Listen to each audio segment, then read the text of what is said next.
ನಮಸ್ಕಾರ ಸ್ನೇಹಿತರೆ. ಗೃಹಲಕ್ಷ್ಮಿ ಯೋಜನೆಗೆ ಸಂಬಂಧಿಸಿದಂತೆ ರಾಜ್ಯ ಸರ್ಕಾರ ಮಹತ್ವದ ಕ್ರಮ ಕೈಗೊಂಡಿದೆ.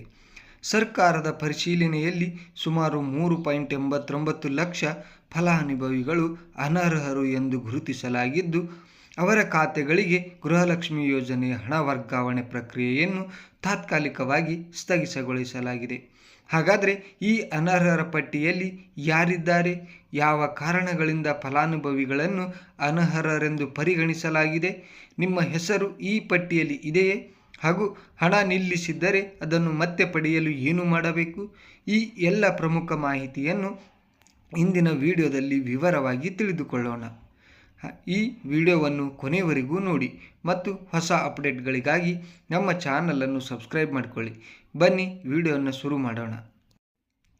ರಾಜ್ಯ ಸರ್ಕಾರದ ಮಹತ್ವಾಕಾಂಕ್ಷೆಯ ಗೃಹಲಕ್ಷ್ಮಿ ಯೋಜನೆಯಲ್ಲಿ ಅರ್ಹರಲ್ಲದವರು ಮತ್ತು ಮೃತಪಟ್ಟ ಮಹಿಳೆಯರ ಖಾತೆಗಳಿಗೂ ಹಣ ಸಂದಾಯವಾಗುತ್ತಿರುವುದು ಬಹಿರಂಗಗೊಂಡಿದೆ. ಈ ಹಿನ್ನೆಲೆಯಲ್ಲಿ ಎಚ್ಚೆತ್ತುಕೊಂಡಿರುವ ಮಹಿಳಾ ಮತ್ತು ಮಕ್ಕಳ ಕಲ್ಯಾಣ ಇಲಾಖೆಯು ಯೋಜನೆಯನ್ನು ಬೃಹತ್ ಮಟ್ಟದಲ್ಲಿ ಪರಿಷ್ಕರಣೆ ಮಾಡಲು ಮುಂದಾಗಿದೆ. ಇಲಾಖೆ ಈ ಕ್ರಮದಿಂದಾಗಿ ಯೋಜನೆಯಡಿ ನೋಂದಣಿಯಾಗಿದ್ದ ಒಟ್ಟು 1.30 ಕೋಟಿ ಫಲಾನುಭವಿಗಳ ಪೈಕಿ ಬರೋಬ್ಬರಿ 3.89 ಲಕ್ಷ ಮಂದಿಗೆ ದೊಡ್ಡ ಶಾಕ್ ಎದುರಾಗಿದೆ.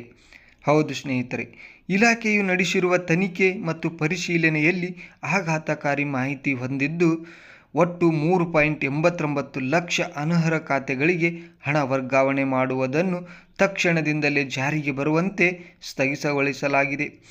ಈ ಪೈಕಿ 1.94 ಲಕ್ಷ ಫಲಾನುಭವಿಗಳು ನಿಯಮ ಬಾಹಿರವಾಗಿ ಐಟಿ ಮತ್ತು GST ಪಾವತಿಸುತ್ತಿರುವುದು ಪತ್ತೆಯಾಗಿದೆ.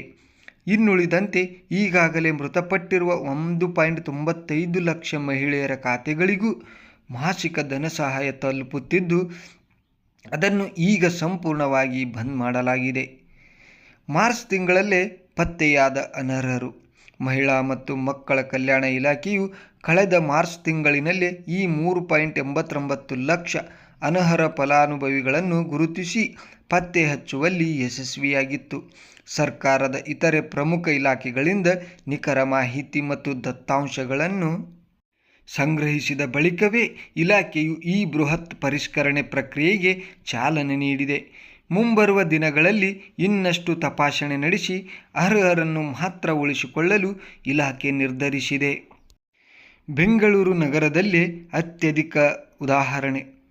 ರಾಜ್ಯಾದ್ಯಂತ ನಡೆದಿರುವ ಈ ಪರಿಶೀಲನಾ ಕಾರ್ಯಾಚರಣೆಯಲ್ಲಿ ರಾಜಧಾನಿ ಬೆಂಗಳೂರು ನಗರ ಜಿಲ್ಲೆಯಲ್ಲೇ ಅತ್ಯಂತ ಹೆಚ್ಚು ಅನರ್ಹ ಫಲಾನುಭವಿಗಳು ಪತ್ತೆಯಾಗಿದ್ದಾರೆ. ಲಭ್ಯವಿರುವ ಅಂಕಿ ಅಂಶಗಳ ಪ್ರಕಾರ ಬೆಂಗಳೂರು ನಗರ ಜಿಲ್ಲೆಯೊಂದರಲ್ಲೇ ಒಟ್ಟು 47,871 ಅನರ್ಹ ಫಲಾನುಭವಿಗಳನ್ನು ಗುರುತಿಸಲಾಗಿದ್ದು, ಇವರೆಲ್ಲರ ಖಾತೆಗಳನ್ನು ಸದ್ಯಕ್ಕೆ ತಡೆ ಹಿಡಿಯಲಾಗಿದೆ. ಮುಂದೆ ಬಯೋಮೆಟ್ರಿಕ್ ವ್ಯವಸ್ಥೆ ಜಾರಿ. ಇಂತಹ ತಾಂತ್ರಿಕ ಲೋಪಗಳನ್ನು ಹಾಗೂ ಪಾರದರ್ಶಕತೆಯ ಕೊರತೆಯನ್ನು ಶಾಶ್ವತವಾಗಿ ತಡೆಗಟ್ಟಲು ಸರ್ಕಾರವು ಶೀಘ್ರದಲ್ಲೇ ಹೊಸದಾಗಿ ಬಯೋಮೆಟ್ರಿಕ್ ವ್ಯವಸ್ಥೆಯನ್ನು ಜಾರಿಗೆ ತರಲು ಸಜ್ಜಾಗಿದೆ. ಈ ಮೂಲಕ ನಿಜವಾದ ಫಲಾನುಭವಿಗಳಿಗೆ ಮಾತ್ರ ಯೋಜನೆ ತಲುಪುವುದನ್ನು ಖಚಿತಪಡಿಸಿಕೊಳ್ಳಲಾಗುತ್ತದೆ. ಈ ಮಹತ್ವದ ಪರಿಷ್ಕರಣೆಯಿಂದಾಗಿ ರಾಜ್ಯ ಸರ್ಕಾರಕ್ಕೆ ಆರ್ಥಿಕವಾಗಿ ದೊಡ್ಡ ಮಟ್ಟದ ವರದಾನ ಸಿಕ್ಕಂತಾಗಿದೆ. ಅನರ್ಹ ಖಾತೆಗಳಿಗೆ ಹರಿದು ಹೋಗುತ್ತಿದ್ದ ಹಣಕ್ಕೆ ಬ್ರೇಕ್ ಬಿದ್ದಿರುವುದರಿಂದ ಸರ್ಕಾರದ ಬೊಕ್ಕಸಕ್ಕೆ ಮಾಸಿಕ ಬರೋಬ್ಬರಿ 77 ಕೋಟಿ ರೂಪಾಯಿ ಉಳಿತಾಯವಾಗಲಿದೆ ಎಂದು ಅಂದಾಜಿಸಲಾಗಿದೆ. ಹಾಗಾಗಿ ನಿಜವಾದ ಫಲಾನುಭವಿಗಳಿಗೆ ಸರಿಯಾಗಿ ತಿಂಗಳು ಕಂತುಗಳನ್ನು ಜಮಾ ಮಾಡಲು ಸರ್ಕಾರ ಎಚ್ಚರಿಕೆಯಿಂದ ಈ ನಿಯಮವನ್ನು ಜಾರಿಗೆ ತರಲು ಯೋಚಿಸುತ್ತಿದೆ. ಹಾಗಾಗಿ ನಿಜವಾದ ಫಲಾನುಭವಿಗಳು ಯಾರ್ಯಾರಿದ್ದೀರಿ ಅಂದರೆ ಕಾನೂನಿನ ಅಡಿಯಲ್ಲಿ ಎಲ್ಲ ನಿಯಮಗಳನ್ನು ಪಾಲಿಸುತ್ತಿರುವ ಎಲ್ಲ ಮಹಿಳೆಯರು ಯಾರೂ ಹೆದರುವ ಅವಶ್ಯಕತೆ ಇಲ್ಲ. ನಿಮ್ಮೆಲ್ಲರ ಖಾತೆಗಳಿಗೂ ಶೀಘ್ರದಲ್ಲೇ ಇದರ ಪರಿಹಾರವಾದ ತಕ್ಷಣ ನಿಂತೋಗಿರುವ ಎಲ್ಲ ಹಣವು ಜಮೆಯಾಗುತ್ತದೆ ಅಂತೇಳಿ ಸರ್ಕಾರದ ಅಧಿಕೃತ ಮಾಹಿತಿಯಿಂದ ತಿಳಿದು ಬಂದಿದೆ.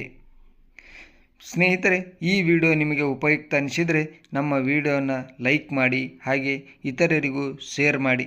ತಪ್ಪದೆ ಚಾನಲನ್ನು ಸಬ್ಸ್ಕ್ರೈಬ್ ಮಾಡಿಕೊಳ್ಳಿ. ಮತ್ತೆ ಮುಂದಿನ ವಿಡಿಯೋದಲ್ಲಿ ಸಿಗೋಣ. ಧನ್ಯವಾದಗಳು.